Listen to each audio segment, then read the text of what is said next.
देखिए दंड प्रक्रिया संहिता का अध्याय 18 देखेंगे आज अपन। सबसे पहले देखिए ट्रायलें पढ़ेंगे अपन। ट्रायल पढ़ने से पहले आपको ये याद रखना है कि भाई ट्रायलें कितने प्रकार की होती हैं। ये भी क्वेश्चन आता है कि ट्रायलें कितनी प्रकार की होती है। देखिए एक तो सेशन ट्रायल होती है, दूसरी कौन सी होती है वारंट वारंट ट्रायल होती है, तीसरी कौन सी होती है समन सॉरी सेशन ट्रायल वारंट और समरी क्या कहते हैं समरी ट्रायल। उसके बाद होती है संक्षिप्त, एक मिनट, समन समन ट्रायल। और चौथी होती है समरी भी कहते हैं या संक्षिप्त भी कहते हैं, जो भी कह रहा हो, संक्षिप्त समरी भी कहते हैं इसको, है ना। तो जो ट्रायल हैं 4 प्रकार की होती है। सेशन ट्रायल होती है, वारंट ट्रायल होती है, समन और संक्षिप्त या समरी भी कहते हैं। ये वारंट ट्रायल 2 प्रकार की होती है। एक होती है पुलिस रिपोर्ट पर संस्थित वारंट मामले, कौन से, पुलिस रिपोर्ट पर, और दूसरे पुलिस रिपोर्ट से अन्यथा। ये आपको याद करना है, रिपोर्ट से अन्यथा। तो ये 2 प्रकार की होती, सॉरी ऊपर वाली ये वाली इसके बारे में है ये दोनों। तो ये 2 प्रकार की होती। वारंट ट्रायल जो है 2 प्रकार की होती है। एक पुलिस रिपोर्ट पर संस्थित वारंट मामले होते हैं और एक पुलिस रिपोर्ट से अन्यथा संस्थित जो है वारंट मामले होते हैं। तो ये भी याद रखना है आपको कि ट्रायलें कितनी प्रकार की होती हैं, 4 प्रकार की होती हैं। उसके बाद आपको ये भी याद रखना है ये कहाँ से कहाँ तक जाती है। तो ये तो अपन पढ़ते जाएंगे, उसके हिसाब से आपको याद रखना है कि जैसे कि सेशन ट्रायल है 225 से लेके, ये भी क्वेश्चन आता है कि भाई सेशन ट्रायल कहाँ से कहाँ तक रहती है। तो 225 से अपन पढ़ेंगे आज, 225 से लेके 237 तक जाती है। उसके बाद 238 से लेके आगे सम बुक जो है वारंट ट्रायल से होता है। तो ये तो अपन पढ़ते जाएंगे, तो उसके हिसाब से तो आपको ये भी याद रखना है कि कौन सी ट्रायल कहाँ तक जाती है ना। तो आज अपन पढ़ेंगे केवल सेशन ट्रायल। देखिए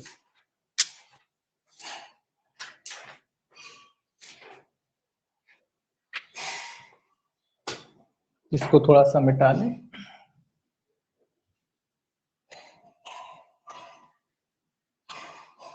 देखिए सेशन ट्रायल सबसे पहले तो सेक्शन 225, सेशन ट्रायल का जो सेक्शन सबसे पहला जो सेक्शन है वो आपका है 225। ये शुरुआत की बात करता है कि विचारण का संचालन, पहले कह रहे हैं कि लोक अभियोजक द्वारा किया जाएगा। ये याद रखना है, जो हेडिंग है वही है इसमें कि जो सेशन ट्रायल होती है उसमें विचारण का जो संचालन है, याद रखेंगे क्या, विचारण का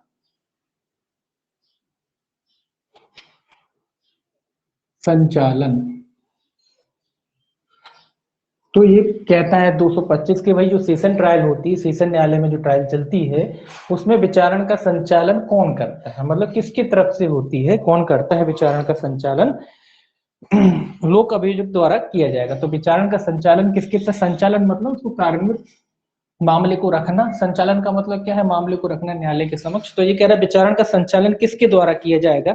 इसमें लिखा है सेशन न्यायालय के समक्ष प्रत्येक विचारण में अभियोजन का संचालन लोक अभियोजक द्वारा किया जाएगा। किसका संचालन, अभियोजन का, याद रखेंगे, ये याद रखना है आपको, अभियोजन का संचालन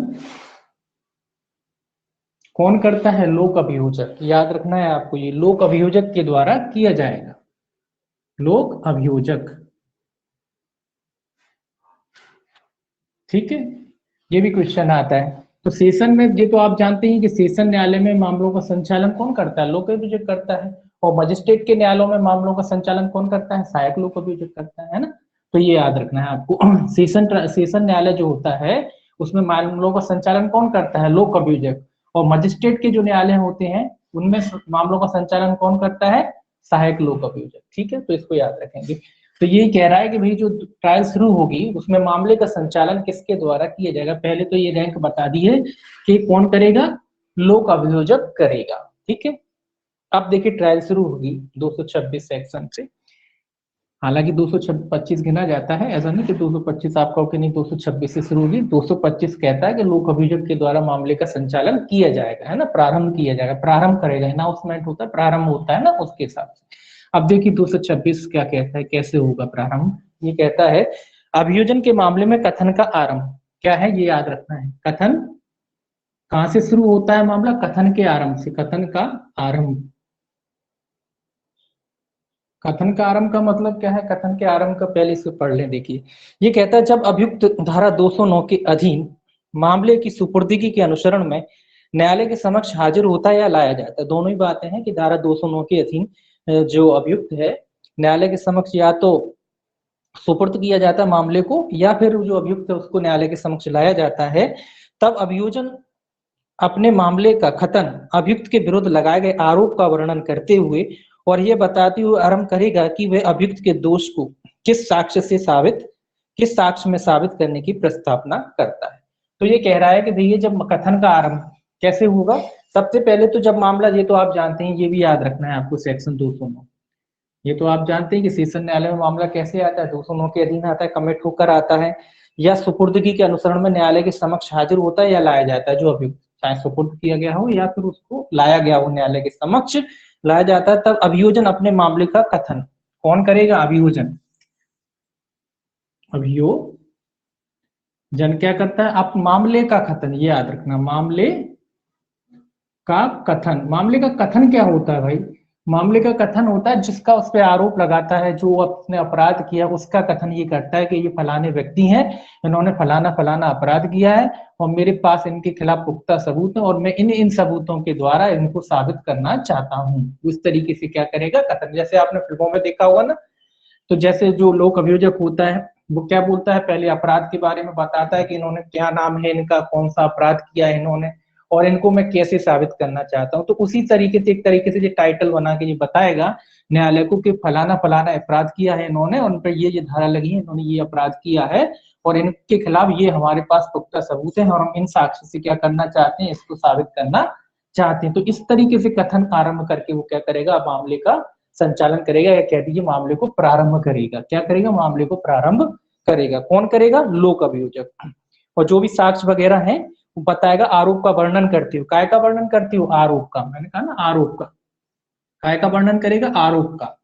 आरोप मतलब जो भी आरोप लगा हुआ है इस पे, किसी भी, जिसकी मान लो हत्या का है तो हत्या का आरोप वर्णन करेगा कि इन्होंने फलाने व्यक्ति की फलाने समय पर हत्या कारित की और ये पकड़े गए और इनके खिलाफ हमारे पास इतने गवाह भी हैं। इस तरीके से ये क्या करेंगे? मामले का आरंभ करेगा। वह अभियुक्त के दोषों को किस साक्ष्य से साबित करने की प्रस्तावना करता है और ये भी बताएगा कि इसके खिलाफ हमारे पास पुख्ता सबूत हैं, जैसे कि हथियार मिला, कुछ मिला, जो भी इनके पास हो उसके बारे में ये बताएंगे मजिस्ट्रेट साहब को, न्यायालय को, न्यायाधीश को, जो भी सेशन न्यायालय है उनको बताएंगे कि इनके खिलाफ हमारे पास पुख्ता सबूत आदि है। अब देखिए यहाँ पे समझने वाली बात है। अब मान लीजिए इन्होंने कथन का आरंभ किया, उसके बाद है 227, इंपॉर्टेंट है ये है उन्मोचन। देखिए क्या कहा है? उन्मोचन। उन्मोचन कब होता है? जब पर्याप्त साक्ष्य नहीं मिलता है। इन्होंने जो कथन किए, मजिस्ट्रेट ने इनके कथन देखे, इन्होंने जो साक्ष्य बताए न्यायालय के समक्ष रखे कि भाई ये साक्ष्य हम इनके समक्ष, इनके विरुद्ध क्या करना चाहते हैं? पेश करना चाहते हैं। और न्यायालय, या कह दीजिए न्यायालय क्या है? इनके साक्ष्यों से संतुष्ट नहीं है। न्यायालय को लगता है कि भाई पर्याप्त साक्ष्य नहीं है इनकी दोष सिद्धि को साबित करने के लिए। तो ऐसे में वो क्या करेगा? ऐसे में वो अभियुक्त को उन्मोचित कर देगा। देखिए इसको पढ़ते हैं, ये क्या कहता है? यदि मामले के अभिलेख और उसके साथ दी गई दस्तावेजों पर विचार कर लेने और इस निमित्त अभियुक्त और अभियोजन के निवेदन की सुनवाई कर लेने के पश्चात अभियुक्त और अभियोजन के निवेदन की सुनवाई कर लेने के पश्चात न्यायाधीश यह समझता है कि अभियुक्त के विरुद्ध कार्रवाई करने के लिए पर्याप्त आधार नहीं है, वह अभियुक्त को उन्मोचित कर देगा और ऐसा करने के अपने कारणों को लेखबद्ध करेगा। अब ये क्या कह रहा है? वही बात जो बताया है अभी। क्या करा? इन्होंने अपना कथन का आरंभ किया, उसके बाद बताया इन्होंने फलाना अपराध किया और वो साक्ष्य भी बताया। क्या बताया? साक्ष्य जिसके द्वारा ये मामले को क्या करना चाहते हैं? सिद्ध करना चाहते हैं। तो न्यायाधीश ने इनको सुन लिया, उसके बाद अभियुक्त को सुन लिया। दोनों को सुनने के बाद उसने क्या फैसला किया? उसको लगा कि जो अभियोजन पक्ष जो है वो जो साक्ष्य पेश कर रहा है उसके बारे में पर्याप्त साक्ष्य नहीं है, या केवल इन साक्ष्यों के आधार पर इसके खिलाफ कोई मामला नहीं बनता या इसके खिलाफ कोई कार्रवाई नहीं की जा सकती। ऐसा मजिस्ट्रेट को अगर लगता है तो वो क्या करेगा? वो अभियुक्त को क्या कर देगा? उन्मोचित कर देगा। क्या कर देगा? उन्मोचित मतलब छोड़ देगा। उन्मोचित क्या कर देगा? उसको दोष मुक्त नहीं कर रहा है, ध्यान रखना, यहाँ दोष मुक्त शब्द नहीं आया है, यहाँ क्या शब्द आया? उन्मोचन, है ना। उन्मोचन और दोष मुक्ति में भी अंतर होता है। यहाँ केवल छोड़ रहा है। किस वजह से छोड़ा है कि पर्याप्त साक्ष्य नहीं है, जो साक्ष्य जो दस्तावेज उन्होंने पेश किए हैं वो इतने पर्याप्त नहीं है कि इनकी दोष सिद्धि की जा सके, ठीक है, इसीलिए वो क्या कर रहा है, छोड़ रहा है केवल। और दोष मुक्ति अलग चीज होती है और उन्मोचन अलग चीज होती है, दोनों अलग चीजें होती हैं। उन्मोचन कब किया जाता है, जब इनको प्रथम दृष्टया लग रहा है कि भैया पर्याप्त साक्ष्य नहीं है, इनको छोड़ दिया। अब उन्मोचन और दोष मुक्ति में क्या अंतर होता है, एक बार दोष मुक्ति हो जाती है तो उसी अपराध के लिए दोबारा विचारणा नहीं हो सकता, ठीक है ना। अगर मान लीजिए इस अपराध में उसकी दोष मुक्ति हो गई या दोष सिद्धि हो गई, दोष सिद्धि हो जाती है या दोष मुक्ति हो जाती है किसी व्यक्ति की, दोष मुक्ति को देखते हैं। अगर मान लीजिए किसी व्यक्ति की इसी अपराध में दोष मुक्ति हो जाती है तो इसी अपराध के लिए उसका दोबारा विचारण नहीं हो सकता, ठीक है। लेकिन अगर उन्मोचन हुआ है तो बाद में इन्वेस्टिगेशन पुलिस करती है उसको और इनके खिलाफ पुख्ता सबूत मिल जाते हैं तो दोबारा से वो चालन पेश कर सकती है, किनके खिलाफ, इन व्यक्ति के खिलाफ जिनको न्यायालय ने उन्मोचित किया था। अभी तो प्रथम दृष्टया न्यायालय ने इसलिए छोड़ दिया है कि इनके खिलाफ पर्याप्त साक्ष्य आदि नहीं थे। लेकिन मान लो पर्याप्त साक्ष्य नहीं थे, दोबारा से इनकी इन्वेस्टिगेशन हुई, दोबारा से इनके खिलाफ पर्याप्त साक्ष्य आ गए, पुलिस वालों ने दोबारा से चार्जशीट फाइल की, तो मजिस्ट्रेट को अगर फिर दोबारा लगा कि नहीं इस बार तो पुलिस वालों ने मेहनत की है और जो है पुख्ता सबूत लेकर के आए हैं, तो न्यायालय क्या कर सकता है, उस व्यक्ति का दोबारा विचारण प्रारंभ कर सकता है। तो उन्मोचन का ये अर्थ होता है। तो उन्मोचन में तो प्रथम दृष्टया छोड़ दिया कि भाई चले जाइए, अभी तो घर जाइए, आराम करिए, अभी तो आपके खिलाफ कोई मामला बनता दिख नहीं रहा। जब ये दोबारा अगर करते हैं, ऐसा नहीं कि करेंगे हर मामले में, जरूरी नहीं होता कि करें पुलिस वाले, लेकिन अगर मान लीजिए उन्होंने करा और उनको मिल गया साक्ष्य, पर्याप्त साक्ष्य, और दोबारा से उन्होंने चार्जशीट पेश की, तो फिर इनका विचारण न्यायालय कर सकता है ना। उन्मोचन का अर्थ ये नहीं होता, या ये दावा नहीं कर सकते कि साहब हमारा उन्मोचन हो गया था, अब हमारा उसी अपराध में भाई क्यों विचारण नहीं किया जाए। तो उन्मोचन का अर्थ ऐसा नहीं होता, उन्मोचन हुआ है केवल, तो अगर दोबारा साक्ष्य मिलेगा तो इनका विचारण हो सकता है। तो यहाँ 227 यही कह रहा है कि प्रथम दृष्टया जब न्यायालय को लगता है कि जो साक्ष्य अभियोजन पक्ष पेश कर रहा है या जो कथन कर रहा है, जो दस्तावेज पेश कर रहा है, वो इतने पर्याप्त नहीं है कि इनका विचारण किया जाए, तो वो क्या कर सकता है, वो उसको उन्मोचन कर सकता है, यानी उसको छोड़ सकता है, ठीक है। ये आपको याद रखना है। देखिए सेशन ट्रायल में ये बात भी ध्यान रखने वाली है कि यहाँ उन्मोचन पूरे पहले आ रहा है, बाकी ट्रायलों में नहीं आएगा, बाकी ट्रायलों में नहीं आएगा, बाद में आएगा। यहाँ क्या पूर्व में ही उन्मोचन है, कहाँ, केवल कथन हुए उसके बाद सीधा सीधा क्या है, उन्मोचन है ना। कथन के बाद डायरेक्ट यहाँ क्या है, उन्मोचन है। वो थोड़ा सा अंतर है दोनों ट्रायलों में।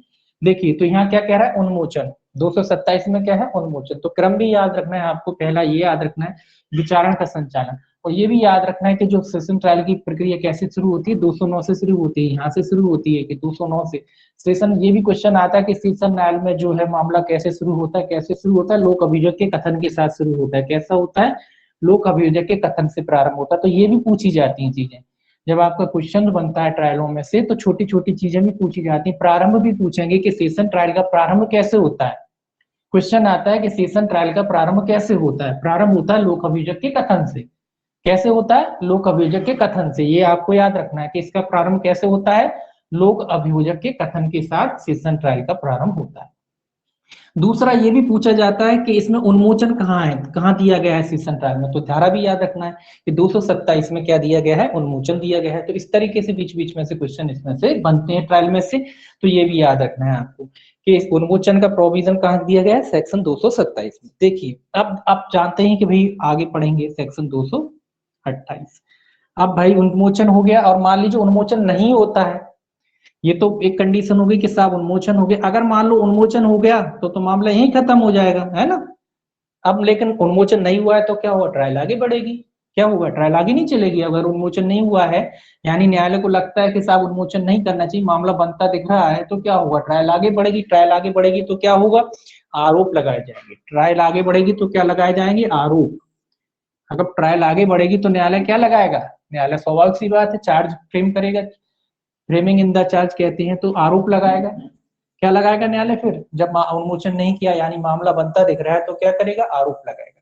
तो ये भी पूछा जाता है कि सेशन ट्रायल में किस धारा के अधीन आरोप लगाए जाते हैं, ये भी याद रखना है 228, यानी कि पूरी की पूरी ट्रायल आपको याद रखना है। अब देखिए ये क्या कहता है, यदि पूर्वोक्त विचार से पूर्वोक्त रूप से, पहला इसका क्लॉज है, पहला क्लॉज कहता है यदि पूर्वोक्त रूप से विचार और सुनवाई के पश्चात न्यायाधीश की यह राय है कि ऐसी उपधारणा करने का आधार कि अभियुक्त ने ऐसा अपराध किया है, मतलब न्यायालय को लग रहा है कि भाई इसने ऐसा कोई अपराध किया है। अभी ऐसा तो नहीं एकदम से तो नहीं कह सकते, लेकिन हाँ मामले की परिस्थितियों को देखते हुए न्यायालय या मजिस्ट्रेट को ये लग रहा है कि भाई इसने अपराध तो कुछ ना कुछ किया है। अब वो क्या किया है वो तो जब मामला चलेगा तभी समझ में आएगा, लेकिन हाँ ये जरूर लग रहा है कि इसने कुछ ना कुछ तो किया है ना। सेक्शन 228। जब न्यायालय क्या करता है, आरोप,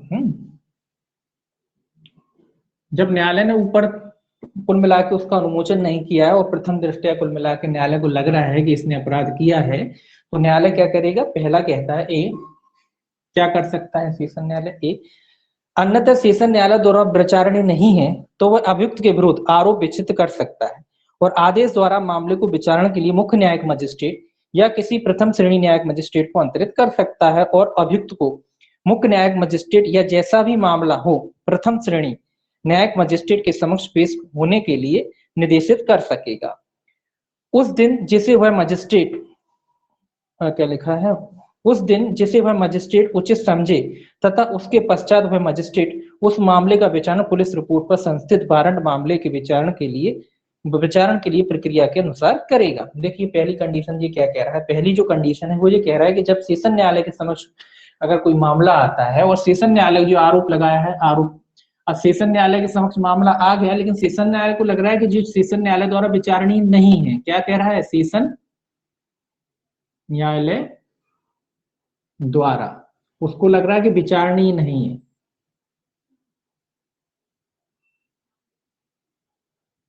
यानी कि सेशन ट्रायल नहीं है, उसको ये लग रहा है। अब देखिए हर मजिस्ट्रेट की एक कैटेगरी होती है, वो उस हिसाब से क्या करता है, मामलों का विचारण करता है। अब जो मामला इनके पास आया है, इनको लगता है कि ये मामला जो है सेशन ट्रायल नहीं है, कुल मिला के इनको लग रहा है कि सेशन ट्रायल नहीं है, यानी कि सेशन न्यायालय द्वारा इनका विचारण नहीं किया जाना चाहिए। तो ये क्या करेंगे, ये कई काम कर सकते हैं। ये क्या करेंगे, ये आरोप लगाएंगे पहले, जरूरी नहीं कि आरोप, बगैर आरोप लगाए भी कर सकते हैं ट्रांसफर, तो ये मामले को कुल मिला के ट्रांसफर करेंगे। ये अगर मान लीजिए उनको लगता है कि जो सेशन ट्रायल नहीं है तो ये क्या कर सकता है, सेशन न्यायालय आरोप लगा सकता है। पहला तो ये कह रहा है क्या करेगा जी, आरोप तय कर देगा। क्या करेगा, आरोप तय करेगा। सेशन न्यायालय भले ही सेशन ट्रायल नहीं लग रहा उसको, फिर भी ये आरोप तय कर देगा। आरोप तय करके ये क्या क्या कर सकता है, आरोप तय करके ये मुख्य न्यायिक मजिस्ट्रेट को मामला भेज देगा। मुख्य न्यायिक मजिस्ट्रेट, मुख्य न्यायिक मजिस्ट्रेट को भी भेज सकता है या कोई फर्स्ट क्लास मजिस्ट्रेट जो होता है उसको भी क्या कर सकता है, मामला भेज सकता है। जैसी भी ये स्थिति हो, जिसको भी भेजना चाहे, सामान्यतः मुख्य न्यायिक मजिस्ट्रेट को ही भेज देते हैं, फिर मुख्य न्यायिक मजिस्ट्रेट अपने हिसाब से मामले को भेज देता है। तो ये कह रहा है या तो डायरेक्ट फर्स्ट क्लास मजिस्ट्रेट को भेज सकते हैं या फिर मुख्य न्यायिक मजिस्ट्रेट को भेज सकते हैं। कैसे भेज सकते हैं, आरोप लगाकर, ये भी याद रखना, आरोप लगाकर भी भेज सकते हैं और आरोप डायरेक्ट भी भेज सकते हैं। ऐसा कोई कंडीशन नहीं कि आरोप लगाएगा तभी भेजेगा, ऐसा कुछ नहीं है। आरोप लगा भी सकता है और आरोप ना लगाना चाहे तो डायरेक्ट भी मामले को भेज सकता है। ये सेशन न्यायालय का क्या है, विवेकीय शक्ति है। अगर उसको लगता है कि आरोप लगाकर भेजना चाहिए तो आरोप लगाकर भेज देगा, और अगर उसे लगता है कि डायरेक्ट मामले को भेजना चाहिए तो वो डायरेक्ट मामले को इनको रेफर कर देगा, भेज देगा। क्यों भेज देगा, क्योंकि वो उसको लगता है कि ये जो विचारण जो अपराध है वो सेशन ट्रायल लायक नहीं है, क्योंकि पीछे शेड्यूल दिया है कौन से अपराध सेशन न्यायालय के द्वारा विचारणीय, कौन से मजिस्ट्रेटों के द्वारा विचारणीय है। अब अगर उसे लगता है कि भाई ये सेशन ट्रायल नहीं है तो वो आरोप तय कर सकता है। अब आप कहोगे कि आरोप तय कर दिए तो फिर इनके पास भेजा, तो ये क्या करेंगे, ये जैसे जो उसने आरोप तय किए उसी के आधार पर भी ये क्या करेंगे, मामले का निपटारा करेंगे। जो सेशन, अगर सेशन न्यायालय ने अपनी तरफ से आरोप लगा के भेजे हैं तो जो मुख्य न्यायिक मजिस्ट्रेट के द्वारा विचारणीय हो या फर्स्ट क्लास मजिस्ट्रेट के द्वारा विचारणीय हो, ये किस प्रकार से मामले को निपटाएंगे, जैसे आरोप सेशन न्यायालय ने लगाए हैं उसी के आधार पर ये क्या करेंगे, मामले को निपटाएंगे। अब ये बात तो ठीक है, इतनी समझ में आ गई। अब मान लीजिए ये नीचे के न्यायालय में आ गया तो ये क्या, ये सेशन ट्रायल रह जाएगा, सेशन तो रह नहीं जाएगा। तो ये कैसे विचारण करेंगे, जैसे वारंट मामले का विचारण करते हैं ये लोग, जैसे वारंट मामले में विचारण होता है उसी प्रकार से ये लोग क्या करेंगे, उस मामले का विचारण करेंगे। क्योंकि ये लोगों रेफर किया तो ऐसा तो है नहीं कि वो सेशन ट्रायल की तरह तो उसका विचारण होगा नहीं, तो उसका विचारण फिर कैसे होगा, जैसे कि वो वारंट ट्रायल हो। तो उसका विचारण जो मुख्य न्यायिक मजिस्ट्रेट है या फर्स्ट क्लास मजिस्ट्रेट है, ये कैसे करेंगे मामले का विचारण, जैसे कि वो एक वारंट मामला हो। तो ये कहता है इसका पहला क्लोज, ठीक है। अब देखिए दूसरा क्लोज क्या कहता है, अन्यथा उस न्यायालय द्वारा विचारणीय है तो वह अभियुक्त के विरुद्ध आरोप लिखित रूप में विचरित करेगा। ये तो पहली कंडीशन हो गई, जब उसको लगा कि मामला जो है उसके द्वारा विचारणीय नहीं। दूसरा कह रहा है कि अगर लगता है सेशन न्यायालय को सेशन ट्रायल है, कुल मिला के उसको लगता है कि सेशन ट्रायल है है ना, बस सेशन ट्रायल है, अगर उसे लगता है तो क्या करेगा, ये तो आप जानते ही हैं, फिर क्या करेगा, लिखित में क्या करेगा, आरोप लगाएगा। स्वाभाविक सी बात है, जब आरोप लगेंगे तभी तो मामला आगे बढ़ेगा ना। तो अगर सेशन ट्रायल है तो क्या करेगा, तो आरोप लगाएगा, और लिखित में आरोप कैसे लगाए जाएंगे, लिखित में आरोप हमेशा लिखित ही होते, मौखिक नहीं होते, तो आरोप लगाएगा। ठीक है, पहली कंडीशन वो थी जब मामला उसको लगता है कि सेशन विचारण नहीं है या सेशन ट्रायल नहीं है, तब आरोप लगा सकता है, आरोप लगा के नीचे न्यायालय को भेज सकता है, चाहे तो लगा सकता है, नहीं चाहे तो नहीं भी लगा, डायरेक्ट भी भेज सकता है। कहाँ कहाँ भेजेगा, मुख्य न्यायिक मजिस्ट्रेट को भेजेगा, या डायरेक्ट किसी फर्स्ट क्लास मजिस्ट्रेट को भेज सकता है। और मुख्य न्यायिक मजिस्ट्रेट या फर्स्ट क्लास मजिस्ट्रेट उसका ऐसे विचारण करेंगे जैसे कि वो वारंट मामला हो। और अगर सेशन ट्रायल है तो लिखित में क्या करेगा, आरोप लेखबद्ध करेगा। दूसरा देखिए क्या कहता है, इसको भी इंपॉर्टेंट है ये, जहां न्यायाधीश उपधारा 1 के खंड खा मतलब ये आरोप वाली बात, ये तो बात ही खत्म हो गई, ये वाली बात।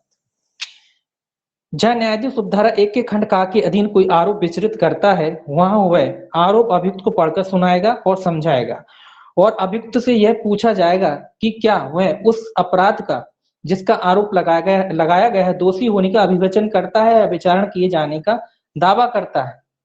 देखिए, जब भी आरोप लगाया जाता है, ये कॉमन सी प्रक्रिया है कि आरोपी से पूछा जाता है, ये क्या करेगा, आरोपी से पूछेगा कि भाई जो आप पे आरोप लगाया है, क्या आप अपने आरोप को स्वीकार करते हो, क्या आपने ये अपराध किया है। ठीक है, तो न्यायालय क्या करेगा, उसको आरोप को पहले तो पढ़कर सुनाएगा, समझा देगा कि आप पे ये फलाने आरोप लगे हुए हैं, ये आपने अपराध किया है, और इस न्यायालय द्वारा आपका अपराध का विचारण, आपके जो मामले का विचारण क्या है, विचारणीय है, इस तरीके से उसको पढ़ के सुना दिया जाएगा। और फिर उससे पूछा जाएगा क्या आप ये अपराध स्वीकार करते हैं, मतलब जो आप पे चार्ज लगे हैं क्या इनको आप स्वीकार करते हैं। अगर अगर वो चार्ज स्वीकार कर लेता है तो उसी के कथन के आधार पर आगे दोष सिद्धि भी हो जाती है। ठीक है ना, ये क्या कह रहा है, उससे पूछा जाएगा क्या वो अपने आरोप को क्या करता है, स्वीकार करता है, या फिर विचारण की मांग चाहता है। दोनों बातें पूछी जाएंगी, क्या वो अपने आरोप को स्वीकार करता है या फिर विचारण की मांग करता है। तो नॉर्मली कोई भी अपने अपराध को स्वीकार तो करता ही नहीं, सब विचारण चाहते हैं तो विचारण नहीं होता है। कुछ मामलों में अपवाद स्वरूप कुछ लोग होते हैं जो जिनको लगता है तो स्वीकार कर लेते हैं, तो उनकी स्वीकार उक्ति के आधार पर ही क्या हो जाता है, न्यायालय चाहे तो उसका डिसीजन सुना सकता है। देखिए आगे देखेंगे, दोषी होने का अभिवचन है, ये आगे अगले उसमें सेक्शन में आएगा। तो ये क्या कह रहा है, उससे पूछेगा कि भाई आप अपना आरोप स्वीकार कर रहे हैं या फिर ट्रायल जो है आपकी चाहते हैं। तो इसमें दो कंडीशन होती है, एक तो नॉर्मली जी क्या होता है, कुछ नॉर्मली तो कोई स्वीकार करता ही नहीं, कुछ अपराधी ऐसे आते हैं जो बोलते ही नहीं कुछ, ना हाँ बोल रहे ना बोल रहे, बस खड़े हैं चुपचाप। तो फिर क्या होता है, फिर वो यही मानता है न्यायालय कि भी इन्होंने अपना अपराध स्वीकार नहीं किया, फिर उसकी जो है ट्रायल चलती है।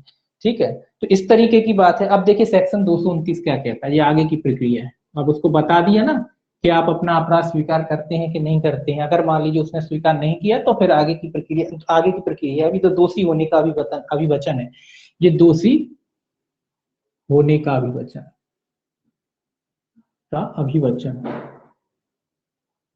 मतलब उसने स्वीकार लिया कि भाई हम अपराध किया है। देखिए ये क्या कहता है, यदि अभियुक्त दोषी होने का अभिवचन करता है तो न्यायाधीश उस अभिभाग को लिखबद्ध करेगा और उसके आधार पर उसे स्वविवेक अनुसार दोष सिद्ध कर सकता है। ये क्या है, ये उसने स्वीकार कर लिया, ये वो कौन सी कंडीशन है कि उसने मान लिया कि साहब मैंने अपराध किया है। तो न्यायालय क्या करेगा, उसके कथन को क्या करेगा, लेखबद्ध करेगा। ये तो जानते ही हैं, कथन क्या करेगा, लेखबद्ध करेगा, लेख करेगा, कुल मिला के उसका कथन को लेखेगा। हाँ?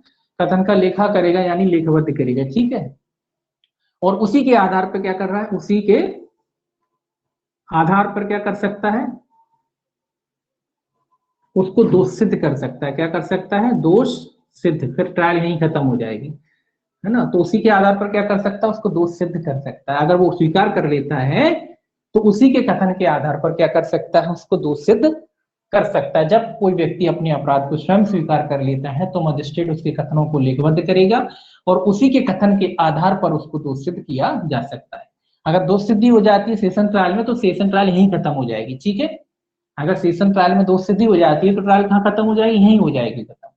और अगर नहीं होती है तो फिर ट्रायल आगे चलेगी। देखिए आगे कैसे चलती है। अब कहता है 230 सेक्शन, आगे देखिए सेक्शन 230 ये क्या कहता है, ये कहता है अभियोजन साक्ष्य के लिए तारीख लिख देता हूं उसमें। काय के लिए तारीख? अभियोजन का सबसे पहले कौन के कथन होते हैं? अभियोजन साक्ष्य के, तो उनके लिए तारीख तय की जाएगी। कब तय की जाएगी? जब इसने अपना दोष स्वीकार नहीं किया तब। दोष सिद्ध हो गया तो यही ट्रायल खत्म हो गई। मान लो अगर इसने दोष स्वीकार नहीं किया तो फिर क्या होगा? फिर अभियोजन के लिए तारीख दी जाएगी, जिस तारीख पे अभियोजन अपने साक्ष्यों को पेश करेगा। तो देखिए ये क्या कहता है, ये कहता है यदि अभियुक्त अभिवचन करने से इंकार करता है या अभिवचन नहीं करता है, दोनों ही बातें, मैंने कहा ना कुछ चुप खड़े हो जाते हैं, या तो अभिवचन करने से मना कर देता है, स्वीकार ही नहीं करता है कि उसने कोई अपराध किया, या क्या करता है वो, कहा गया 230 पढ़ रहे हैं, यदि अभियुक्त अभिवचन करने से इंकार करता है या अभिवचन नहीं करता या अभिवचन ही नहीं करता, चुप खड़ा रहता है, या विचारण किए जाने का दावा करता है, या कहता है कि नहीं साहब मेरी तो ट्रायल चलाई जाए, जो भी होगा वो सामने आ जाएगा, इस तरीके के कोई कथन करता है, या धारा 229 के अधीन सिद्ध दोष नहीं किया जाता, या फिर मजिस्ट्रेट, तीनों कंडीशन, देखिए चारों कंडीशन आ गई इसमें, या तो उसने कथन ही नहीं किया दोष सिद्धि का, उसने कहा कि भाई मैंने अपराध मैं स्वीकार नहीं करता, है ना, या फिर उसने कहा कि साहब मुझे तो विचारण मेरा विचारण किया जाए, या फिर वो कुछ बोलते ही नहीं है, या फिर मजिस्ट्रेट साहब को लगा कि साहब इस कंडीशन में उसकी दोष सिद्धि नहीं की जानी चाहिए, तो मजिस्ट्रेट साहब ने भी उसको दोष सिद्ध नहीं किया, तो फिर क्या हुआ? चारों कंडीशन है, तो इसमें भले ही उसने स्वीकार कर लिया हो, देखो एक कंडीशन ये भी उसमें हाई कोर्ट के इसमें निर्णय है, सुप्रीम कोर्ट के भी निर्णय है कि कोई व्यक्ति को, किसी व्यक्ति को बगैर सुने उसको दोष सिद्ध नहीं करना चाहिए, है ना। इसीलिए नॉर्मली अगर कोई व्यक्ति कथन स्वीकार करता है, नॉर्मली न्यायालयों में, अदालतों में यही होता है कि उसका दोष स्वीकार भी कर लेता है, तो भी न्यायालय उसकी ट्रायल आगे चलाता है ताकि पूरा निकल आए, ताकि ये ना रह जाए केस के साथ कोई अन्याय हो गया कोई या, क्योंकि कई बार क्या होता है कुछ लोग किसी दबाव में या किसी अन्य वजह से जुर्म को स्वीकार कर लेते हैं, कुछ लोग किसी अन्य वजह, बहुत सी वजह होती है जिसके आधार पर वो अपने जुर्म को स्वीकार कर लेते हैं, तो उन चीजों से बचने के लिए न्यायालय क्या करता है? सामान्यतः रेगुलर ट्रायल ही करता है ना। तो ये वाली बात हालांकि जुड़ी हुई है, हाँ ना, न्यायालय अगर देना चाहे तो दे सकता है, इससे कोई दिक्कत नहीं आती ना, इससे ऐसा होता है कि न्यायालय का कोई निर्णय दूषित हो जाता है, ऐसा कोई बात नहीं है, न्यायालय का निर्णय ठीक तब भी ठीक माना जाता है, लेकिन हाँ एक सुरक्षा का नियम है, न्यायालय चाहता है कि भाई सभी को न्याय मिले, इसी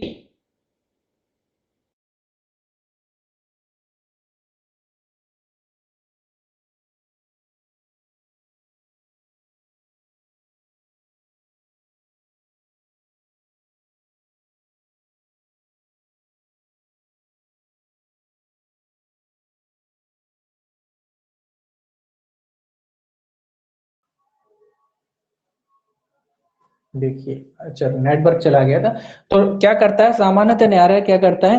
उनकी रेगुलर ट्रायल ही करता है। देखिए आगे देखते हैं इसमें ये क्या कह रहा था, यदि अभियुक्त अभिवचन करने से इंकार करता है या अभिवचन नहीं करता है या विचारण किए जाने का दावा करता है या धारा 229 के अधीन सिद्ध दोष नहीं किया जाता है, तो न्यायाधीश साक्ष्यों की परीक्षा करने के लिए तारीख नियत करेगा और अभियोजन के आवेदन पर किसी साक्षी को हाजिर होने या कोई दस्तावेज या अन्य चीज पेश करने को विवश करने के लिए कोई आदेश का जारी कर सकता है। सीधी सीधी बात है कि जब आपको समझ की दोष सिद्धि कुल मिला के नहीं हुई है, या उसने कथन नहीं किया है, या न्यायालय ने उसे दोष सिद्ध नहीं किया है, तो न्यायालय क्या करेगा? अभियोजन के लिए तारीख निश्चित करेगा। काय के लिए? अभियोजन साक्ष्य के लिए, अभियोजन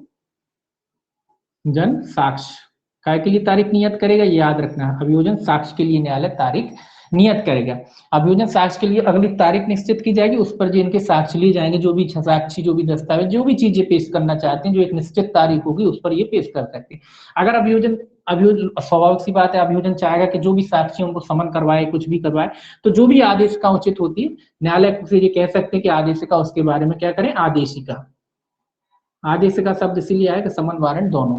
तो क्या है, न्यायालय जैसा भी उपयुक्त समझे, जो भी साक्षी वगैरह गवाह वगैरह उनके खिलाफ क्या कर सकता है? उनके लिए क्या कर सकता है? आदेशिका जारी कर सकता है। आदेशिका मतलब सूचना होगी तभी तो वो आएंगे कि फलानी तारीख लगी, इतनी तारीख को आपको न्यायालय के समक्ष उपस्थित होना है। तो इस तरीके की आदेशिका अगर अभियोजन पक्ष चाहता है तो आदेशिका न्यायालय के द्वारा क्या कर दी जाएगी? जारी कर दी जाएगी। ठीक है, अब वो तारीख तय हो गई। अब देखिए अभियोजन के लिए साक्ष्य, अब वो तारीख तय हो गई, उसके बाद क्या होगा? 231 कहता है कि उसका साक्ष्य होगा उस तारीख पे, जो तारीख तय हुई थी ना, उस तारीख की बात कह रहा है 231 कि उस तारीख पे क्या लिया जाएगा? अभियोजन का साक्ष्य, अभियोजन के लिए साक्ष्य। तो उस तारीख पे क्या लिया जाएगा? उनका साक्ष्य लिया जाएगा। इसके बारे में कथन करता है 231, जो तारीख तय की गई थी न्यायालय में, उसका साक्ष्य 231 के तहत आगे लिया जाएगा। ये देखिए इसमें पहला क्या कहता है, पहला क्लॉज कहता है या ऐसी नियत तारीख पर न्यायाधीश ऐसा सब साक्ष्य लेने के लिए अग्रसर होगा जो अभियोजन के समर्थन में पेश किए जाए। सीधी सीधी बात है, अभियोजन के समर्थन में, अभियोजन के समर्थन में जो भी साक्ष्य होते हैं, जो भी साक्ष्य अभियोजन अपनी तरफ से पेश करना चाहता है, अपने मामले को मजबूत करने के लिए जो भी साक्ष्य रखना चाहता है न्यायालय के समक्ष, उन सभी साक्ष्यों को क्या करेगा, न्यायाधीश ग्रहण करेगा, यानी उनको सुनेगा, लेगा। ग्रहण करेगा मतलब उनको सुनेगा, देखेगा। जैसे भी अभियोजन साक्षी जो पेश किए हैं मामले को सिद्ध करने के लिए, तो उन सभी साक्ष्यों का क्या करेगा, न्यायालय ग्रहण करेगा। दूसरा कहता है न्यायाधीश स्वाभाविक अनुसार किसी साक्षी की परीक्षा तब तक के लिए जब तक कि किसी अन्य साक्षी या साक्ष्यों की परीक्षा न कर ली जाए आस्थगित करने की अनुज्ञा दे सकता है, या किसी साक्षी को अतिरिक्त प्रति परीक्षा के लिए पुनः बुला सकता है। तो ये तो न्यायालय का विवेक अधिकार है कि उसको परीक्षा किस तरीके से लेना है ना। अब मान लीजिए ए साक्षी है, बी साक्षी है, सी साक्षी है, 3 साक्षी मान लो किसी मामले में आते हैं, है ना।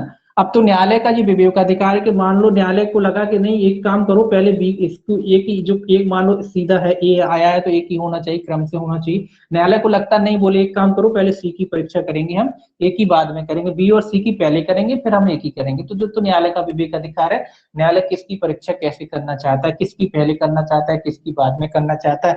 या मान लीजिए एक ही परीक्षा पहले हो गई है, इसकी दोबारा से वो करना चाहता है न्यायालय, तो दोबारा से भी इसकी परीक्षा न्यायालय कर सकता है। हाँ, तो ये न्यायालय का विवेक अधिकार है कि किसकी परीक्षा, किस साक्षी की परीक्षा उसे किस तरीके से करनी है और किस क्रम पे करनी है। तो ये तय कौन करेगा, ये न्यायालय तय करेगा। या तो क्रम से ही तय कर सकता है कि इसकी हो गई, इसकी हो गई, इसकी हो गई, या उसे लगता है कि नहीं एक काम करो, इसको हटाओ, इसकी बाद में करेंगे, पहले इनकी हो जाने दो। तो ये न्यायालय का विवेक अधिकार होता है। न्यायालय खुद तय कर सकता है कि किसकी परीक्षा उसको कब करनी है, और अगर किसी की दोबारा करनी है तो किसी व्यक्ति को वो दोबारा भी बुला सकता है उसकी परीक्षा करने के लिए। ये दूसरा वाला इसका क्लॉज कहता है। अब देखिए इसको मिटा दें।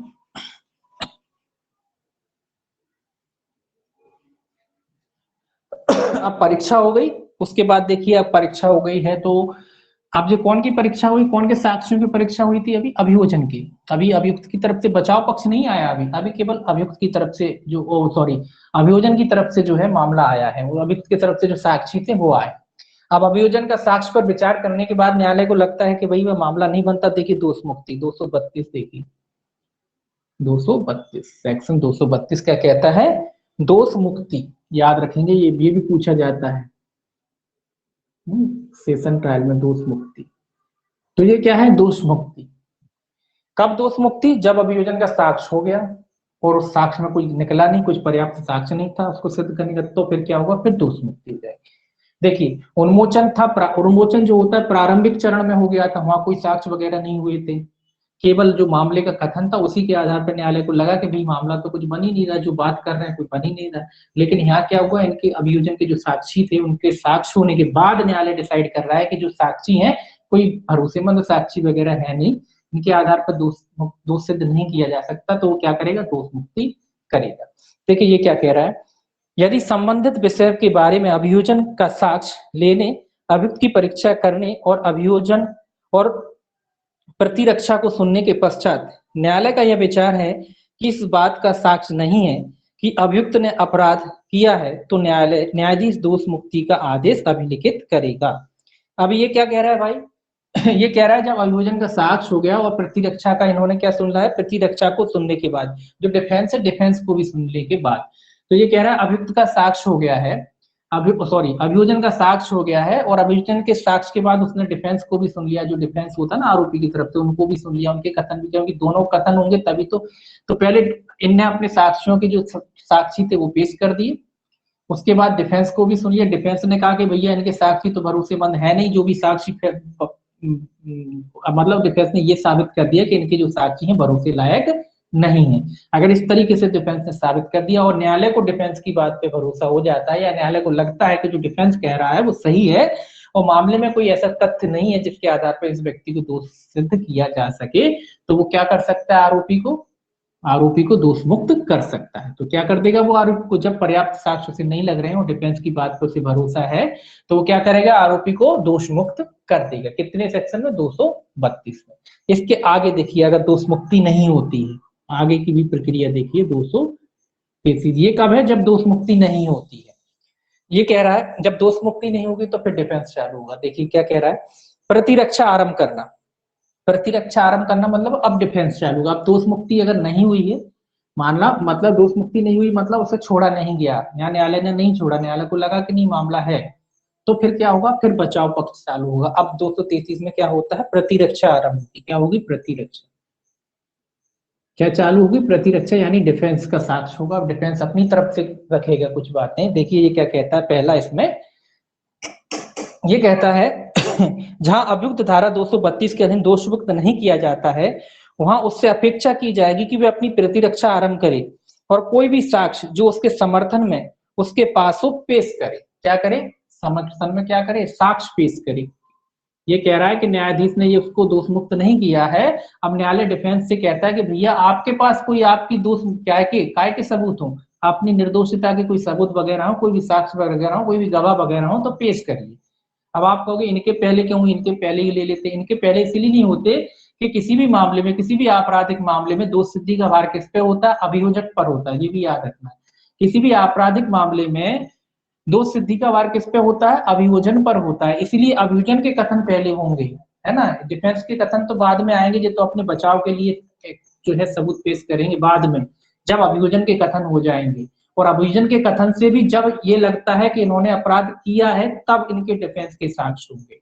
अभियोजन के कथन से भी अगर ये लग रहा है, अभियोजन ने इतने अच्छे सॉलिड मान लीजिए सबूत या साक्ष्य पेश किए हैं कि न्यायालय को लग रहा है कि नहीं कहीं ना कहीं कुछ गड़बड़ है, इन्होंने कोई अपराध किया है, तो फिर इनसे वो डिफेंस लेने के लिए तब वो इनसे मांगेगा डिफेंस कि अब आप अपने बचाव में क्या कहना चाहते हैं। अभियोजन ने तो अपनी बात सिद्ध कर दी है और मामला बन भी रहा है, अब आप बताएं कि आप अपनी प्रतिरक्षा में क्या कहना चाहते हैं, कुछ डिफेंस में क्या कहना चाहते हैं। आपके पास जो भी साक्ष्य, जो भी सबूत है वो आप पेश करें। तो फिर ये डिफेंस का साक्ष्य शुरू होता है। यहाँ पे डिफेंस अपनी तरफ से क्या करेगा, अपने बचाव में क्या करेगा, जो भी इनके पास साक्ष्य होंगे, गवाह होंगे, उनको पेश करेगा। दूसरा देखिए क्या कहता है, दूसरा कहता है यदि अभियुक्त कोई लिखित कथन देता है तो न्यायाधीश उसे अभिलेख में फाइल करेगा। ये कह रहा है कि अगर अभियुक्त ने कोई लिखित कथन दिया, ये तो आप जानते हैं लिखित भी दे सकते हैं, मौखिक भी होते हैं, दोनों तरीके से होते हैं। अगर अभियुक्त ने कोई लिखित कथन दिया है तो सौ सी बात है, न्यायालय क्या करेगा, उसको अपनी फाइल में दर्ज कर लेगा। दर्ज करने का मतलब उसमें लगा लेता है, एक कॉपी उसको दे दी जाती है ना। तो न्यायालय क्या करता है, उसको अपनी जो फाइल होती है उसमें क्या करता है, लगा लेगा जब लिखित में दिया जाता है।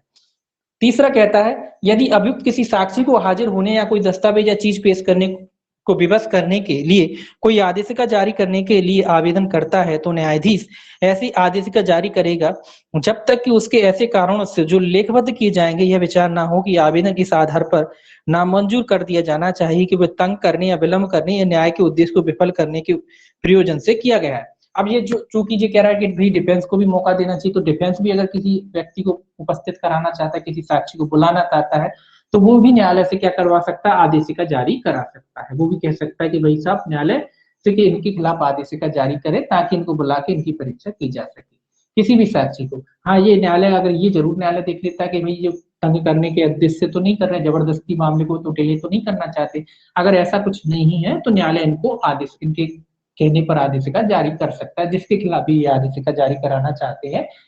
आदेशिका देखिए कोई को नॉर्मली अपन किसी से बुलाएंगे भैया फलाने जगह न्यायालय में, या कोई वकील ही बुलाए या मान लो आप नहीं बुलाए किसी के, तो आपको आना है आ जाना, तो नॉर्मली कोई नहीं आता कोर्ट में। जब न्यायालय की तरफ से आदेशिका जाती है ना तो सब दौड़े चले आते हैं, इसीलिए न्यायालय की तरफ से आदेशिकाएं जारी करवाई जाती हैं। न्यायालय की सील भी लग के जाती है तो जो भी व्यक्ति होता है वो दौड़ा चला आता है, नहीं जाएगा तो क्या होगा, वारंट इशू कर देता है न्यायालय। तो इसीलिए न्यायालय क्या है, पहले समन करता है फिर वारंट कर देता है। तो इसीलिए न्यायालय की तरफ से आदेशिकाएं जारी कराई जाती है ना, तो न्यायालय आदेशिका उनको जारी करेगा। अब देखिए आदेशिका हो गई, इनका इनकी भी परीक्षा होगी। अब क्या होगा, सबसे इंपॉर्टेंट चीज है जो बहस 234 सबसे इंपॉर्टेंट है जी, ट्रायल का सबसे इंपॉर्टेंट हिस्सा होता है बहस। अब होगी बहस, दोनों की तरफ से साक्ष्य हो गए, अभियोजन के भी हो गए और डिफेंस के भी हो गए, दोनों की तरफ से साक्ष्य हो गए। अब दोनों की तरफ से साक्ष्य हो गए तो अब क्या होगी, अब बहस होती है। ये सबसे इंपॉर्टेंट चरण होता है किसी भी ट्रायल का।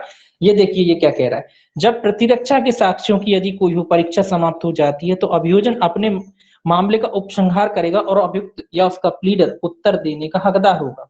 अभियुक्त या उसका प्लीडर उत्तर देने का हकदार होगा।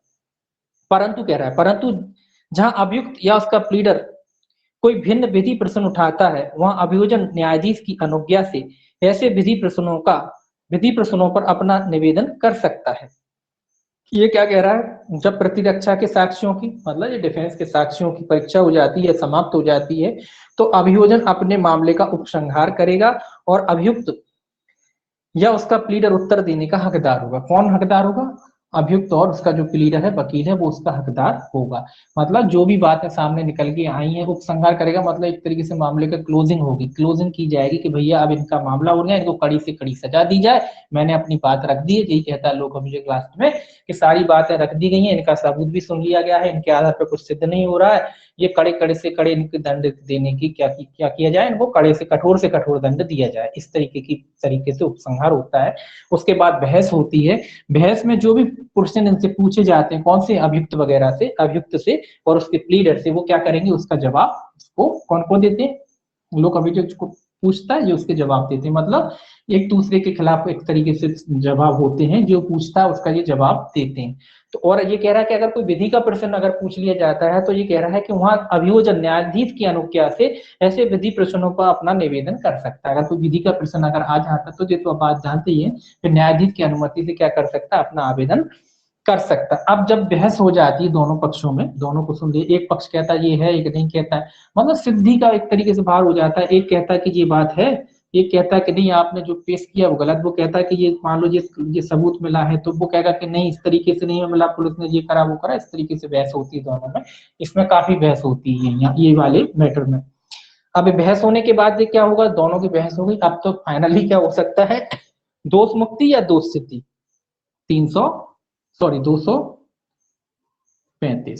235 में क्या होगा, ये याद रखना है, दोष मुक्ति या दोष सिद्धि का निर्णय, या तो दोष सिद्धि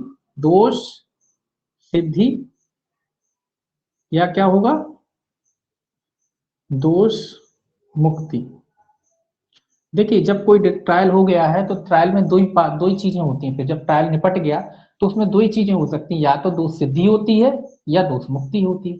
पर्याप्त साक्ष्य मिल गए हैं, बहस हो गई, सब हो गया, तो दोष सिद्धि हो जाती है।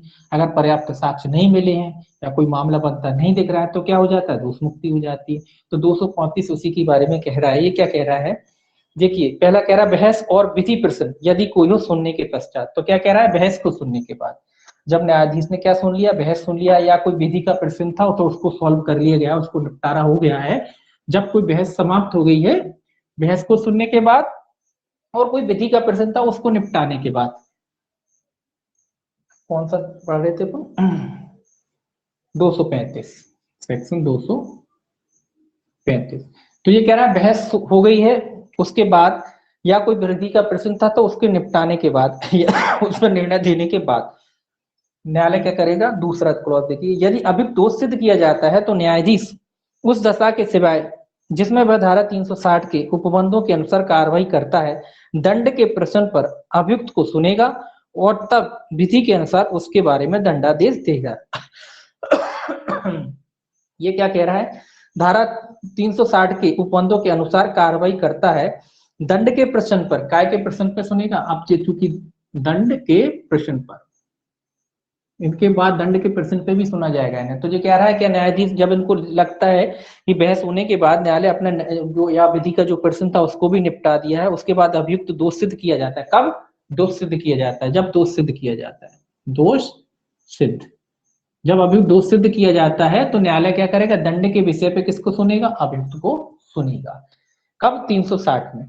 क्या मतलब कैसे सुनेगा भैया, कई लोग होते हैं कि भाई इनको लाभ दिया जाए परिवीक्षा का, इनका प्रथम अपराध है, उस मामले में सुनेगा इनको। पहले दोष सिद्धि हो जाती है, एकदम सजा नहीं हो जाती, दोष सिद्धि तय हो गई कि भैया ये दोष सिद्ध है, अभी सजा नहीं सुनाई, केवल ये तय हो गया कि भाई इन्होंने अपराध किया है। दोष सिद्धि का मतलब क्या है, ये तय हो गया कि इन्होंने अपराध किया, अभी सजा नहीं दी न्यायालय ने ये कह दिया कि भाई इन्होंने अपराध किया, इन पे बनता है सजा, वो बाद में सुनाएगा। तो यहाँ दोष सिद्धि हो गई, पक्का हो गया। अब इनके दोष सिद्धि के प्रश्न पे इनको सुना जाएगा। अगर ये बचाव वही परिवीक्षा का लाभ लेना चाहते कि साहब ये प्रथम अपराध है, वृद्ध है, बूढ़े, बहुत से कारण होते हैं, तो उन कारणों पे सुनेगा। उन कारणों को सुनने के बाद भी न्यायालय का विवेक अधिकार है कि उनका लाभ देना चाहता है कि नहीं देना चाहता। अगर देना चाहेगा तो दे देगा, नहीं देना चाहता तो नहीं देगा, है ना। तो उन प्रश्नों पर क्या करेगा, इनको सुनेगा, दोष सिद्धि पर इनको क्या करा जाएगा, सुना जाएगा। अब देखिए कुछ मामले ऐसे होते हैं, तो यहाँ तक तो ट्रायल यहीं पे हो जाता है दी एंड कायदे से, लेकिन कुछ मामले ऐसे होते हैं पूर्व दोष सिद्धि। देखिए जहां कुछ अपराधी ऐसे होते हैं जिन पे पूर्व दोष सिद्धि का भी कोई मामला होता है, जो ऐसे हैबिचुअल होते हैं ना कि पहले भी करा था आप फिर कर रहे हो फिर करेंगे, तो इस तरीके के जो अपराधी होते हैं उनके बारे में कह रहा है कि अगर ऐसे कोई अपराधी हैं तो उनकी पूर्व दोष सिद्धि को देखेगा। कब? 236 में। अब आप कहोगे पूर्व दोष सिद्धि की बात पहले क्यों नहीं, बाद में क्यों? बाद में ही आती है कि पूर्व दोष सिद्धि की जो बात होती है, ये भी याद रखेंगे क्योंकि पूर्व दोष सिद्धि की बात जो है मामले के दोष सिद्धि दोष मुक्ति के बाद ही उठाई जाती है, दोष सिद्धि के बाद ही उठाई जाती है, पहले नहीं उठा सकते आप। ये भी नियम है कि पूर्व दोष सिद्धि की बात जो है दोष सिद्धि के बाद ही उठाई जाती है, उससे पहले नहीं उठा सकता कोई।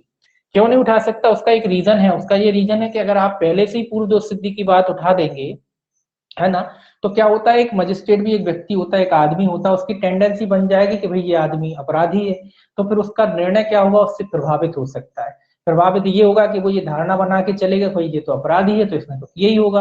तो इस तरीके की धारणा से बचने के लिए ये जो दोष सिद्धि की जो बात होती है, पूर्व दोष सिद्धि की जो बात होती है, उसको बाद में उठाया जाता है। जब दोष सिद्धि हो गई है फिर इसकी जो है अभियोजन है वो ये उठाएगा कि साहब ये तो पूर्व दोष सिद्धि वाला आदमी है, ये तो हैबिचुअल आदमी है, इसकी सजा में बिल्कुल नरमी नहीं करना चाहिए। ये बात तब उठाएगा जब दोष सिद्धि हो जाएगी। तो ये बात आपको ध्यान में रखना, इस पे भी क्वेश्चन बन जाता है। अब देखिए पूर्व दोष सिद्धि की बात कह रहा है, ऐसे मामले में जिसमें धारा 211 की उपधारा 7 के उपबंधों के अधीन पूर्व दोष सिद्धि का आरोप लगाया गया है और अभियुक्त यह स्वीकार नहीं करता है कि आरोप में किए गए अभिकथन के अनुसार उसे पहले दोषित किया गया था, न्यायाधीश उस उक्त अभियुक्त को धारा 229 या धारा 235 के अधीन दोष सिद्धि करने के पश्चात अभिकथित पूर्व दोष सिद्धि के बारे में साक्ष्य ले सकेगा और उस पर निष्कर्ष अभिलिखित कर सकेगा। ये कह रहा है कि भैया पहले उसने स्वीकार नहीं करा था कि मैं पहले दोष सिद्ध हो गया, लेकिन जब दोष सिद्ध हो जाता है तो उसकी पूर्व दोष सिद्धि का साक्ष्य न्यायालय ले सकता है। कब ले सकता है? जब उसको दोष सिद्ध कर दिया जाता है उसके बाद न्यायालय उसकी पूर्व दोष सिद्धि का क्या कर सकता है, पूर्व दोष सिद्धि का क्या ले सकता है, साक्ष्य ले सकता है। कब लेगा? जब वो दोष सिद्ध हो जाता है व्यक्ति, जब वो दोष सिद्ध हो जाता है व्यक्ति तब न्यायालय उसकी पूर्व दोष सिद्धि का साक्ष्य लेगा कि भाई बता, फिर इसका पूर्व दोष सिद्धि का साक्ष्य पेश किया जा सकता है जब न्यायालय लेगा। जब कब? जब दोष सिद्ध हो जाता है। परंतु लिखा है परंतु जब तक अभियुक्त धारा 229 235 के अधीन दोष सिद्ध नहीं कर दिया जाता तब तक ना तो ऐसे आरोप न्यायाधीश द्वारा पढ़कर सुनाया जाएगा, ना अभियुक्त से उस पर अभिवचन करने को कहा जाएगा और ना पूर्व दोष सिद्धि का निर्देश अभियोजन द्वारा या उसके द्वारा दिए गए किसी साक्ष्य में किया जाएगा। जो बात मैंने आपको बताई वही इसके स्पष्टीकरण में लिखी हुई है स्पष्ट रूप से कि पूर्व दोष सिद्धि की बात पूर्व के प्रक्रम पर नहीं उठाई जाएगी, जब ही उठाई जाएगी जब उस व्यक्ति को दोष सिद्ध कर दिया जाएगा। उससे पहले ना तो न्यायाधीश के द्वारा उसकी पूर्व दोष सिद्धि का साक्ष्य लिया जाएगा, ना ही अभियोजन अपने कथनों में उसकी पूर्व सिद्धि का कोई जिक्र करेगा। ठीक है, इसलिए नहीं करेगा कि फिर मजिस्ट्रेट की, अपन भी एक इंसान है, मजिस्ट्रेट बन जाए तो अपन भी एक टेंडेंसी बन जाएगी कि साहब जी तो अपराधी है, इसने अपराध किया हुआ तो उस हिसाब से विचारण दूषित हो सकता है। इसीलिए इससे बचने के लिए इसके जो साक्ष्य लिए जाते हैं, पूर्व दोष सिद्धि के जो साक्ष्य लिए जाते हैं वो दोष सिद्धि के बाद ही लिए जाते हैं। अब देखिए सेक्शन 237 क्या कहता है। 237 कहता है धारा 199(2) के अधीन संस्थित मामलों में, ये आप पहले ही पढ़ चुके हो, है ना, उसी के बारे में है। देखिए धारा 199 की उपधारा 2 के अधीन अपराध का संज्ञान करने वाला सेशन न्यायालय मामले का विचारण मजिस्ट्रेट के न्यायालय के समक्ष पुलिस रिपोर्ट से भिन्न आधार पर संस्थित किसी वारंट मामले के विचारण की प्रक्रिया के अनुसार करेगा। ये कह रहा है कि धारा कौन से मामले, 199(2) वाले, 199(2) वाले कौन से मामले थे, 199(2) वाले इनकी मानहानि वाले मामले थे ना, राष्ट्रपति राज्यपाल वही वाले मामले हैं। ये उनका विचारण के लिए कह रहा है कि सेशन न्यायालय उन मामलों में, जो सेशन न्यायालय क्या करेगा, उन मामलों में न्यायालय, सेशन न्यायालय कैसे विचारण करेगा, जैसे मजिस्ट्रेट वारंट मामले में विचारण करता है ना पुलिस रिपोर्ट से, अन्यथा जो वारंट मामले का विचारण करता है, जो सेशन न्यायालय जरूर है वो, लेकिन वहां पे कैसे विचारण करेगा, जैसे कि वो मामला वारंट मामला हो। और कैसा मामला वारंट मामला हो, वो हो पुलिस रिपोर्ट पर संस्थित वारंट मामला वो, इस तरीके से वो मामला उसका विचारण करेगा। तो ये कौन सा वाले अपराध है, ये एक मानहानि वाले अपराध जो अपन 199(2) में पढ़ चुके, वो वाले अपराध, उनके बारे में न्यायालय क्या करेगा, वारंट मामले की प्रक्रिया का अनुसरण करेगा। तो ये भी याद रखेंगे, जो विचारण जो मानहानि वाले मामले हैं उसमें सेशन न्यायालय जरूर विचारण कर रहा है, लेकिन वो कौन सी विचारण की कौन सी प्रक्रिया अपनाएगा, पुलिस रिपोर्ट पर संस्थित वारंट मामले की प्रक्रिया को अपनाएगा। ये भी याद रखना है आपको, ठीक है। परंतु कहता है, परंतु जब तक सेशन न्यायालय उन कारणों से जो लिखबद्ध किए जाएंगे अन्यथा निर्देश नहीं देता, उस व्यक्ति के जिसके विरोध अपराध का किया जाना अभिकथित अभियोजन के साक्षी के रूप में परीक्षा की जाएगी। तो ये कह रहा है भैया, जो अभियोजन के साक्षी के रूप में क्या की जाएगी, उस व्यक्ति की परीक्षा की जाएगी जब तक सेशन न्यायालय उन कारणों से जो लिखबद्ध नहीं किए जाएंगे अन्यथा निर्देश नहीं दे देता है, न्यायालय मतलब आदेश नहीं देता है, तब तक उस व्यक्ति की उसके विरुद्ध अपराध का किया जाना अभिकथित अभियोजन के साक्षी के रूप में परीक्षा की जाएगी। तो उसकी कैसे परीक्षा की जाएगी, अभियोजन के साक्षी के रूप में उस व्यक्ति की परीक्षा की जाएगी, दूसरे व्यक्ति की। दूसरा क्या कहता है इसका क्लॉज, इसको बस थोड़ा सा पढ़ लें। यदि विचारण के दोनों पक्षों में से कोई ऐसी वांछा करता है या यदि न्यायालय ऐसा करना ठीक समझता है तो इस धारा के अधीन प्रत्येक विचारण बंद कमरे में किया जाएगा। ये तो आप जानते हैं, मानहानि वाले मामले अगर दोनों में से कोई भी पार्टी चाहती है कि बंद कमरे में, एक आरोप लगाने वाली पार्टी होगी, एक वो पार्टी होगी जिस पर आरोप लगाया गया, तो उसमें बंद कमरे की बात कह रहा है। अगर दोनों में से कोई भी ऑब्जेक्शन करता है या न्यायालय खुद चाहता है तो उस कार्रवाई को बंद कमरे में भी किया जा सकता है, ठीक है। खासकर बंदी कमरे में किया जाता है जब किसी बड़े नेता, बड़े राष्ट्रपति या राज्यपाल या कोई मंत्री है उनकी मानहानि संबंधी, तो ये कार्रवाई बंद कमरे में ही या कैमरा ट्रायल कहते हैं उसमें ही की जाती है।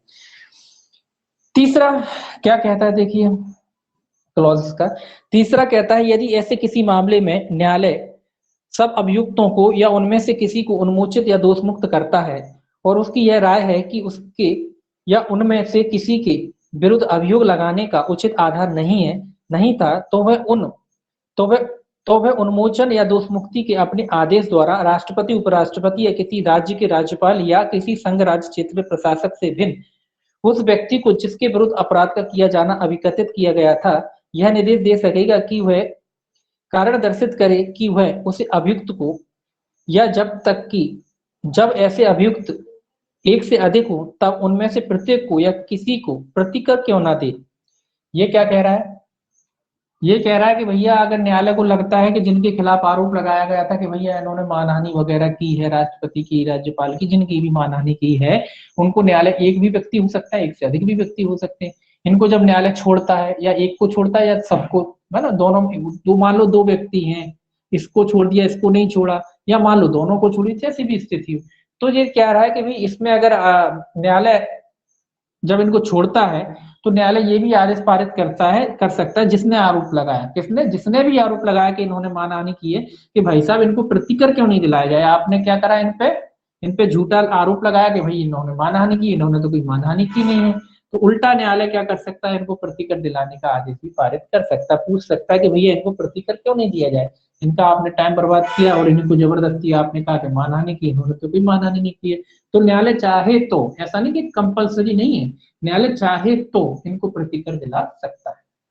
चौथा क्लॉज देखिए क्या कहता है, चौथा क्लॉज कहता है न्यायालय इस प्रकार निर्दिष्ट व्यक्ति द्वारा दर्शित किसी कारण को लिखबद्ध करेगा और उस पर विचार करेगा और यदि उसका समाधान हो जाता है कि अभियोग लगाने का उचित कारण नहीं था तो वह 1000 रुपए से अनधिक इतनी रकम का जितनी वह अवधारित करे प्रतिकर उस व्यक्ति द्वारा अभियुक्त को उनमें से प्रत्येक को या किसी को दिए जाने का निर्देश उन कारणों से जो लिखबद्ध किए जाएंगे दे सकेगा। तो इसमें प्रतिकर की मात्रा भी तय कर दी गई कि अगर न्यायालय प्रतिकर दिलाता है तो वो कितना प्रतिकर, यानी कि जितने लोग हैं या सबको, माना 2 लोग थे तो 1000 दोनों को, या एक है तो एक को, जैसी भी स्थिति है, तो इनको 1000 से अनधिक, ये अधिकतम रकम है कि इससे अनधिक मतलब 1000 से अधिक नहीं होगा, तो इनको 1000 रुपए से अनधिक का प्रतिकर दिलाया जा सकता है। ये भी याद रखें कि अगर कोई झूठा आप फंसा देता, बाद में मामला सिद्ध होता, तो न्यायालय आपको 1000 रुपए तक का प्रतिकर दिला सकता है, ठीक है, दिलाएगा नहीं, दिला सकता है, ये शब्द है ना, तो न्यायालय दिला सकता है।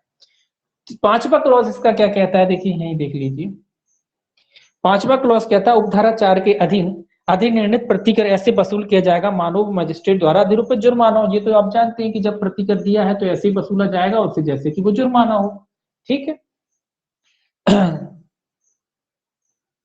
छठवा देखिए इसका, तो प्रतिकर को कैसे वसूला जाएगा, जैसे कि वो जुर्माना हो। छठवा देखिए क्या कहता है, छठवा कहता है उपधारा 4 के अधीन प्रतिकर देने के लिए जिस व्यक्ति को आदेश दिया जाता है उसे ऐसे आदेश के कारण इस धारा के अधीन किए गए परिवाद के बारे में किसी सिविल या दांडिक दायित्व से छूट नहीं दी जाएगी, परंतु अभियुक्त व्यक्ति को इस धारा के अधीन दी गई कोई रकम उसी मामले से संबंधित किसी पश्चातवर्ती सिविल वाद में उस व्यक्ति के लिए प्रतिकर अधिनिर्णित करते समय हिसाब में ली जाएगी। ये क्या कह रहा है? छठवां, उपधारा 4 के अधीन अगर किसी व्यक्ति को आदेश दिया गया था प्रतिकर देने का कारण इस धारा के अधीन किए गए परिवाद के बारे में किसी सिविल या दंडिक दायित्व से छूट नहीं देगी। मतलब इसका मतलब क्या है? इसका मतलब ये है कि ए ने जो इस पे आरोप लगाया था बी पे, है ना, बी पे आरोप लगाया था, काय का आरोप लगाया था कि साहब इन्होंने मानहानि करी। बाद में पता पड़ा कि बी ने मानहानि नहीं करी, तो 1000 रुपये न्यायालय ने किसको दिलाए? बी को दिलाए। तो ये इसका मतलब ये नहीं हो जाता, ये कह रहा है कि 1000 रुपये बी को दे दिए तो बी इनके खिलाफ कोई कार्रवाई नहीं कर सकता। काय की? सिविल या अपराध लिखा ना सिविल न्यायालय में, दांडिक या सिविल कोई कार्रवाई नहीं कर सकता इनके खिलाफ। मतलब बी उल्टा इनके खिलाफ मानहानि का केस कर सकता है। ये 1000 रुपये देने से बच नहीं जाएंगे। ए इस बात से नहीं बच जाएंगे कि भैया 1000 कंपनसेशन हो गया है, अब जी हमारे खिलाफ मानहानि का उल्टा दावा नहीं कर सकते। ये बी चाहेगा तो इनके खिलाफ उल्टा दावा कर सकता है, चाहे सिविल में चला जाए वो, चाहे दांडिक। मानहानि तो आप जानते हैं दोनों में करी जा सकती है, जैसा आपको लेना हो, सिविल में लेना हो या दांडिक में लेना हो, दोनों तरीके से की जा सकती है। दांडिक में लेते हैं तो सजा होती है और सिविल में लेते हैं तो कंपनसेशन होता है। तो जैसे आपको मानहानि करनी हो कर सकते हो, तो मानहानि का दावा कर सकते हो। तो अब ए ने इन पे मानहानि का दावा लगाया था, बात गलत सिद्ध हो गई, तो बी उल्टा इनके खिलाफ, ए के खिलाफ क्या कर सकता है? मानहानि का दावा कर सकता है। तो ये धारा उसको रोकती नहीं है। ये कह रहा है 1000 रुपया कंपनसेशन दे दिया, इसका मतलब ये नहीं हो गया कि ए के खिलाफ ये बी जो है मानहानि का दावा, उल्टा दावा नहीं कर सकता, तो ये धारा उसको रोकेगी नहीं। ठीक है।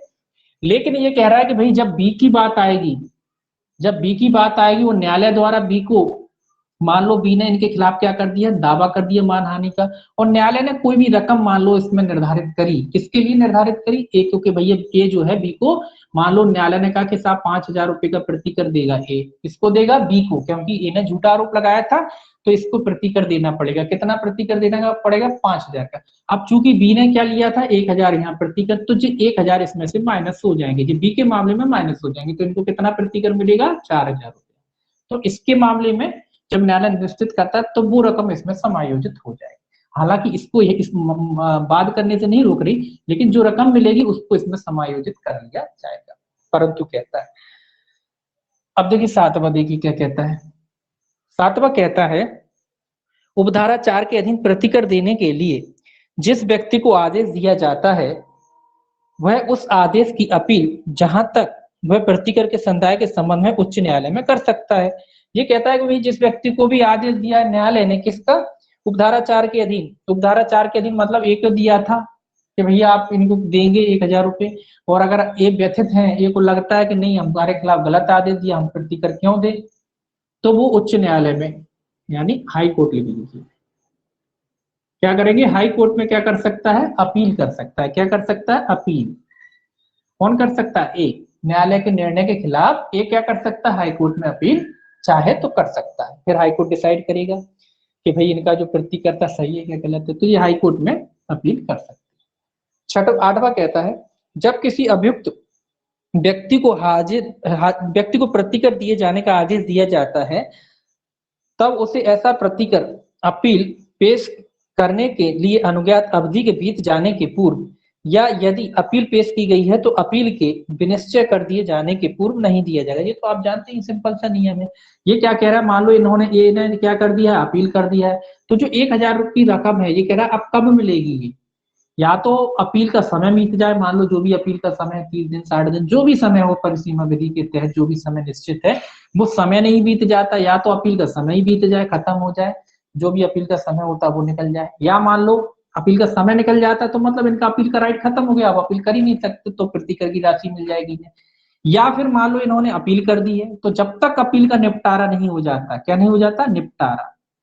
जब तक अपील का निपटारा नहीं हो जाता तब तक उनको ये वाली जो रकम है इसको नहीं दी जाएगी। अब इसीलिए निपटारा की बात इसीलिए कह रहे हैं कि मान लो हाईकोर्ट ने उलट दिया फैसला, हाईकोर्ट ने कहा कि भैया कोई कंपनसेशन नहीं बन रहा है इनका, तो फिर काय को दिलाई जाएगी? या हाईकोर्ट ने कह दिया कि नहीं ठीक है, इनको जो कंपनसेशन मिला है ठीक मिला, तो फिर इनको प्रतिकर दे दिया जाएगा। तो इसीलिए कह रहा है कि या तो अपील का समय बीत जाए, या फिर अपील का अगर अपील कर दिए तो उसका निपटारा नहीं हो जाता तब तक इनको प्रतिकर नहीं दिलाया जाएगा। ये रकम कब मिलेगी? जब इसका निपटारा हो जाए या फिर अपील का समय बीत जाए, तब इनको ये रकम दी ये आएगी। ये आपकी थी सेशन ट्रायल 235 से लेके 237 तक। इंपॉर्टेंट ट्रायल है ये, आपको याद रखना है। और अगर आप सिविल जज दे रहे हैं तो बिल्कुल याद करके रखना है। पूछी जाती, क्वेश्चन आता है फुल लेंथ इस पे, है ना, पूरी लिखने को आती है ट्रायल। तो ये पूरी ट्रायल आपको पता होनी चाहिए, तब आप इसको लिख पाएंगे।